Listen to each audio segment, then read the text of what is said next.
Всем привет, с вами Владислав. Сегодня я нахожусь далеко от города Йокогама, где я живу. Приехали мы в префектуру Нагано, город Сува. Это место, откуда началась, так сказать, моя жизнь в Японии уже больше 5 лет назад.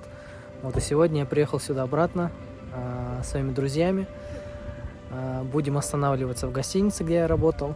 Место для меня очень много значит. Хочу подснять пейзажи, вообще, где я жил первые 3 года в Японии. И немножко рассказать про это место Нагано. Всем приятного просмотра.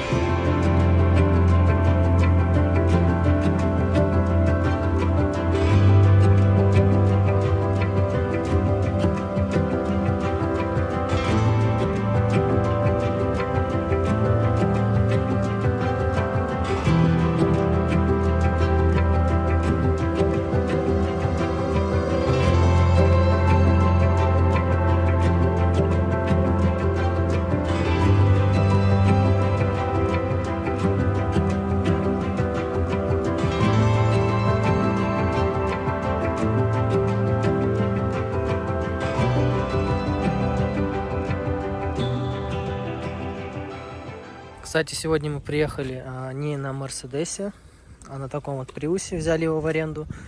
Почему не на Мерседесе, спросите вы? Да потому что нет у меня зимней резины, а Нагано здесь есть вероятность, что может и снег пойти в любой момент. Поэтому перестраховался, взяли вот такой вот Приус. Отличная машина, едет очень хорошо, бодренько. Вот он гибрид у нас, такой вот салон. Интересный, пахнет еще новой машиной.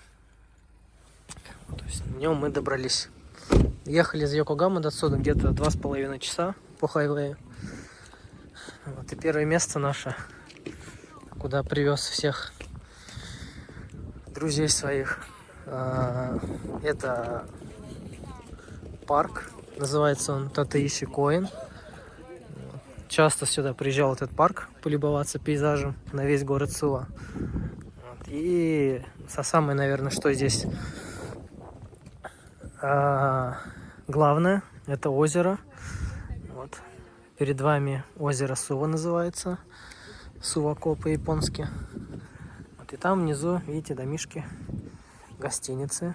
Кстати, сейчас покажу гостиницу, где будем сегодня останавливаться. Это вон коричневое здание. Видите? Красиво. Его, кстати, реставрировали. Теперь оно красиво выглядит и снаружи, и снутри. Позже сделаю обзор самого здания, самой гостиницы. Что самое интересное, там была девчонка, с которой мы работали. И теперь она стала менеджером. Соответственно, после того, как она стала менеджером, она мне написала в Фейсбуке. Говорит, приезжай сюда. Теперь я менеджер. Это было, конечно, уже давно. Просто не было возможности никак приехать. Наконец-то нашел время. Потому что длинные выходные в этом году. Поэтому почему бы и не воспользоваться этой возможностью приехать в такой вот прекрасный город.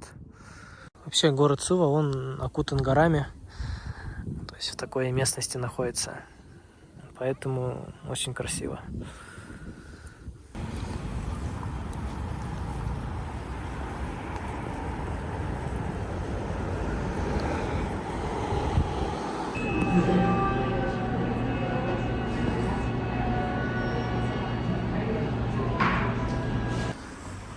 Здесь рядом с центральным входом такие вот буклетики есть, можно взять.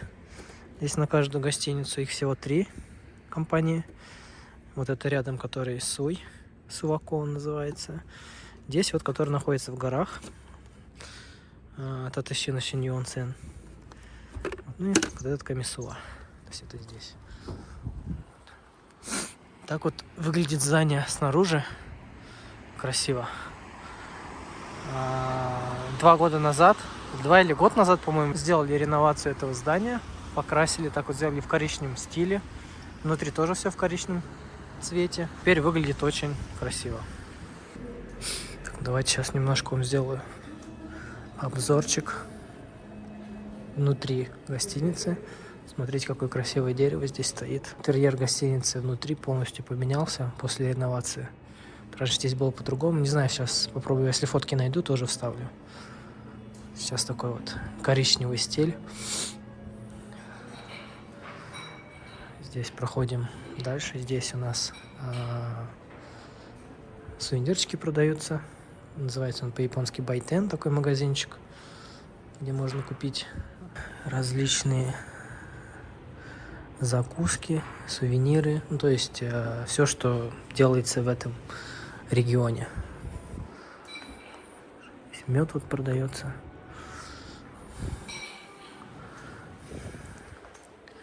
Различная посуда, полотенца. Ну, ассортимент такой довольно большой. Ну, кстати, когда я работал, было намного больше. Здесь, смотрите, прикольные есть карточки. То есть это все места в городе Сува, в городе Чина, который рядом здесь находится, которые можно посетить. Можно такие карточки вот подобрать. Они бесплатно, можно брать их.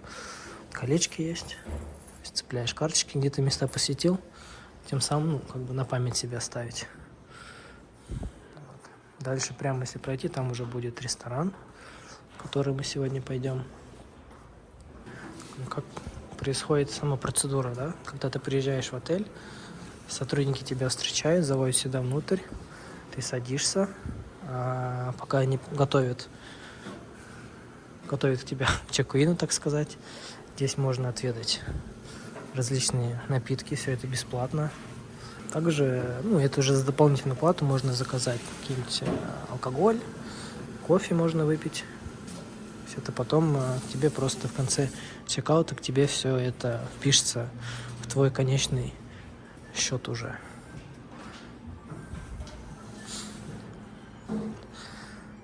После этого, когда все чек-ину готово, тебя уже провожают к фронту и делают чек-ин. К сожалению, забыл я подснять. Вот, когда нам делают чек-ин. Но ничего страшного. В принципе, я думаю, ну, там процедура такая. Просто тебе объясняют, где все находится. Выбираешь время для ужина, для завтрака. Ну и, в принципе, все. Далее тебя сопровождают уже в комнату. И на этом все, в принципе. Комната у нас с татами. Татами тоже еще свежие выглядят. Здесь у нас есть... Пальто мое висит. Так, это блондинки. Это роба. Здесь у нас юкаты. Мужская и женская. Розовая и женская, это мужская. Главное не перепутать. Полотенчики. Носки есть. Все стандартные, да, принадлежности, которые должны быть в отеле.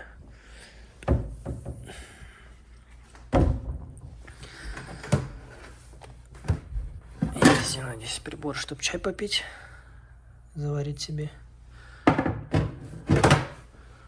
Телевизор. Кстати, телевизор не поменялся. Такой же, как был, остался. Красивый такой цветок. Да, и искусственный, конечно же.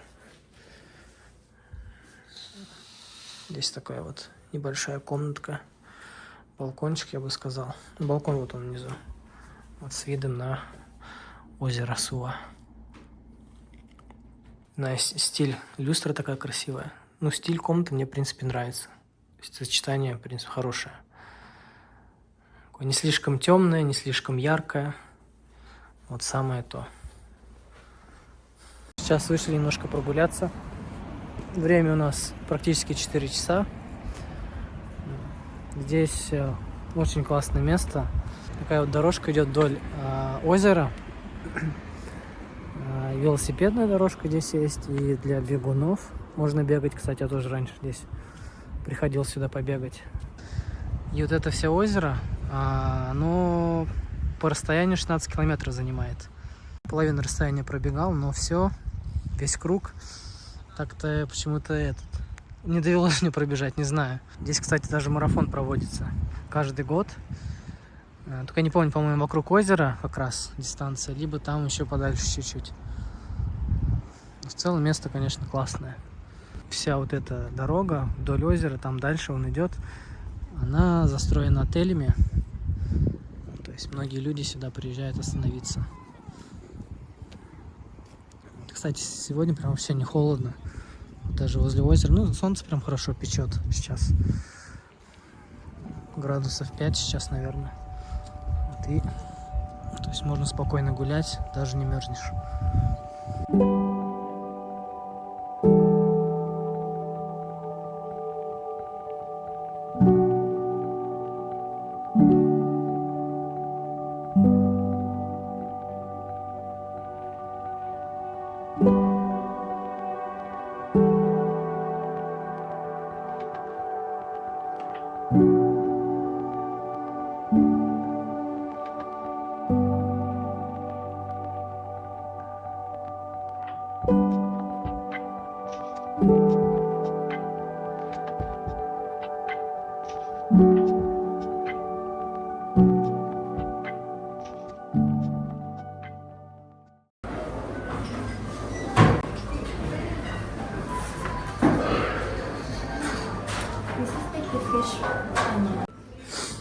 Так, давайте немножко вам расскажу про меню сегодняшнее.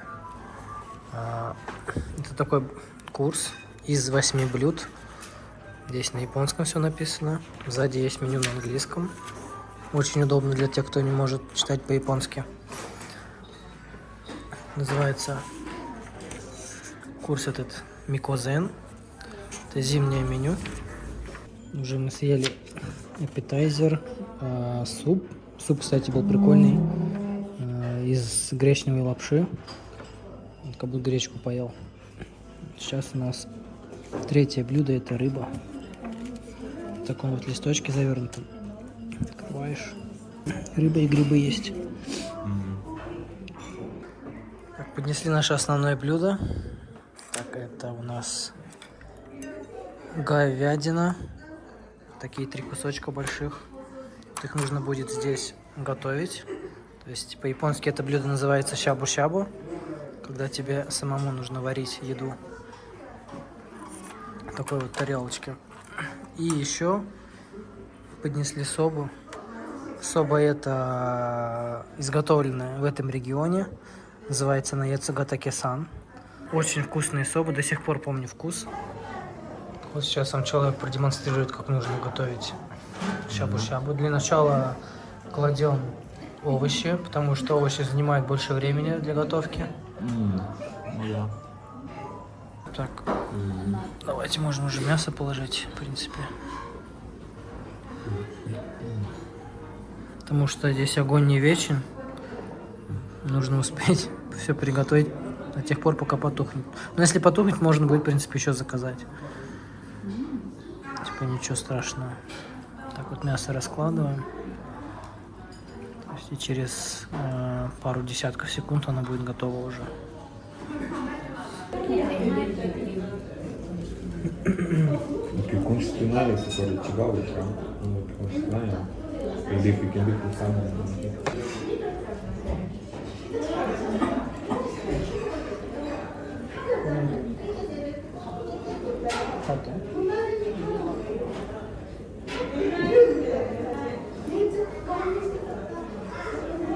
Наша трапеза близится к концу.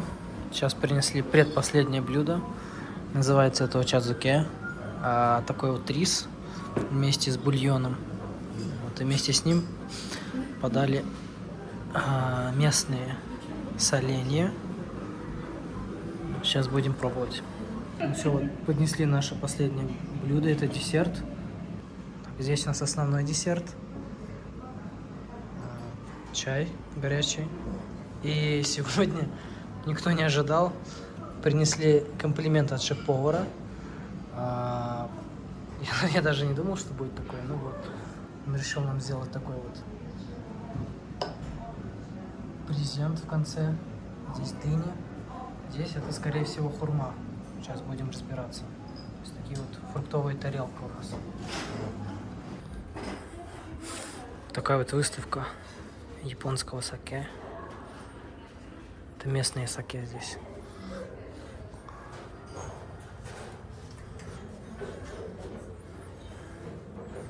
Бутылки пустые. Все, что есть в этом городе, что производят, все здесь.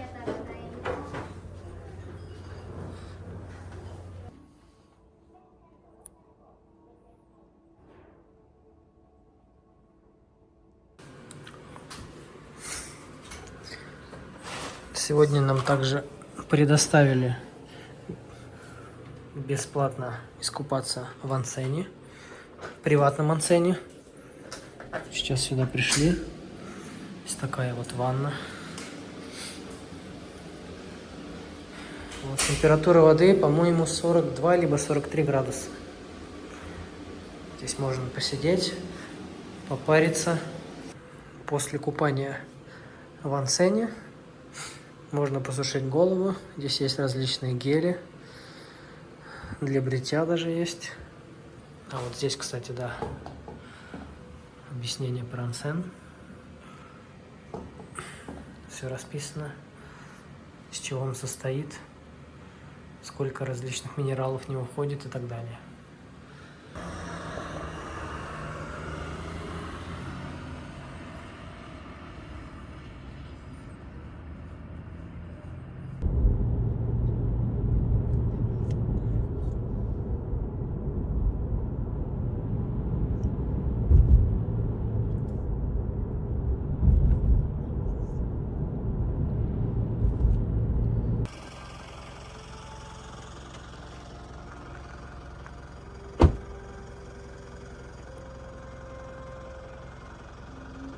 В общем, не подснял я, как мы выезжали из гостиницы.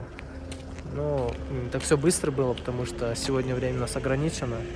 Быстренько позавтракали, собрались, вот, буквально полчаса, и все, выписались. Вот сейчас приехали на горнолыжный. Приехали на горнолыжку. Как видите, снег. Наконец-то хоть за год увидел снег. Сейчас пойдем оформляться. А сегодня планирую немножко покататься здесь.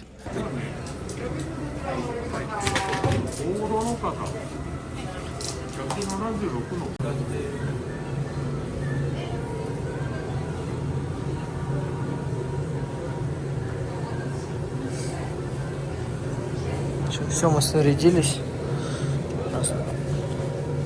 Пойдем кататься.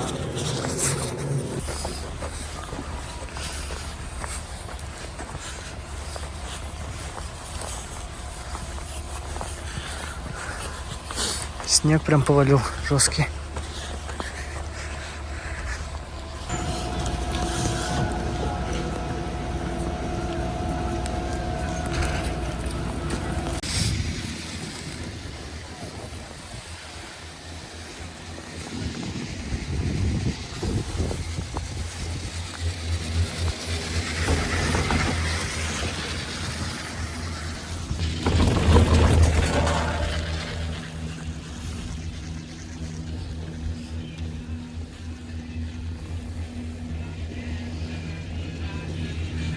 Довольно длинный спуск. Конечно, для новичков. Снег валит, конечно, жесткий прям. Ничего не видно, когда едешь.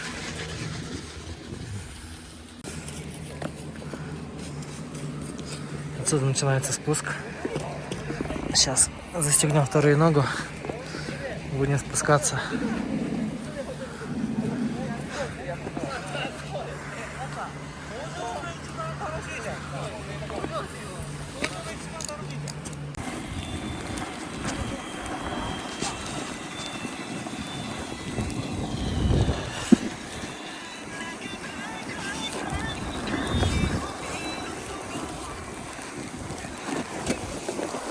Блин, я считаю, для второго раза в жизни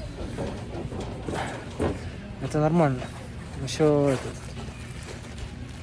конечно, не как профессионал с горы съезжал, но уже нормально, даже не падал. Раза 3, сколько уже, раз 5 съехал, а упал там, не знаю, может всего 1-2 раза. Катался, когда я где-то 4 года назад, и до сих пор ноги еще помнят. Кто еще знает, как двигаться, как сохранять устойчивость на доске. Сегодня народ немного. Уже, в принципе, выходные закончились. Все работает. Поэтому людей мало, конечно. Мы уже скатились где-то раза 3-4. Вот. Сейчас еще пару раз скатимся. Если успеем поесть, поедим.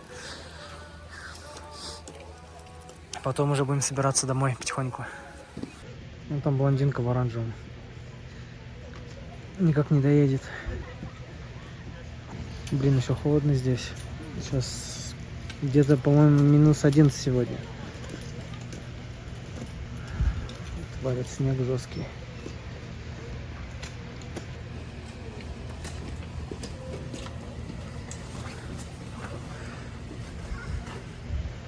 Вон блондинка ковыляет.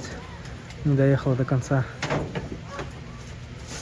Кстати, забыл сказать, эта горнолыжка называется вот, Пилатус Татышино Snow Resort. Находится она в горах. Как сказать поточнее. Префектура Нагано, город Чино. И из города есть выезд в горы. И сам вот этот район, он называется Татышино. Ну да, соответственно, почему так назвали горнолыжку. Ехать с города до отсюда где-то минут 30-40. В принципе, не так далеко. Уже время 2 часа, уже все пообедали. Вернулись на трассу, так сказать. На дети. Чуть побольше людей стало. Дети катаются, кстати. Дети прям летают, конечно, на сноубордах. Прям психи там жесткие. Ну и дать. Те, кто живет здесь рядышком, часто сюда приезжают.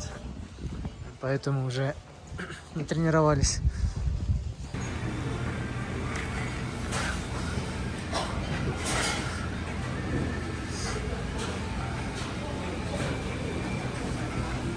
Такая тут столовая. Сидят люди, обедают. Сейчас будем выбирать, что есть.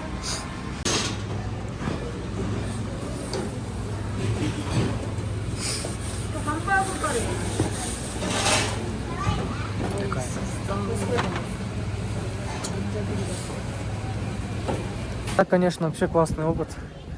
Хоть что-то разнообразие какое-то в жизни, а то все время сидишь там в городе. Да, здесь хоть покататься, природа. Вот и плевать то, что холодно. Классно. Сейчас уже там ближе к Йокогаме начинается пробка, поэтому нам надо успеть вернуться. Потому что Prius, который взяли в аренду, нужно сегодня сдать до 8 часов. Если до 8 часов не успеем вернуться, то есть придется его возвращать на следующий день, а это еще стоимость аренды за один день. Поэтому сейчас поторопимся. Это ехать где-то, я не знаю, ну, в общем, 4, наверное, 4,5 часа. Сейчас будем собираться. Ну и так вот заканчивается наша поездка в префектуру Нагано. Очень весело и хорошо провели время, все понравилось. Очень рад, что наконец-то вам показал гостиницу, где я работал первые свои 3 года в Японии. Кто будет в Японии, обязательно приезжайте, останавливайтесь. Место очень красивое, природное. Если кому-то потребуется помощь, пишите мне, помогу чем смогу. Всем спасибо за просмотр этого видео, надеюсь, оно вам понравится. Не забывайте подписываться на канал, писать комментарии, ставить лайки. Всем спасибо, всем пока.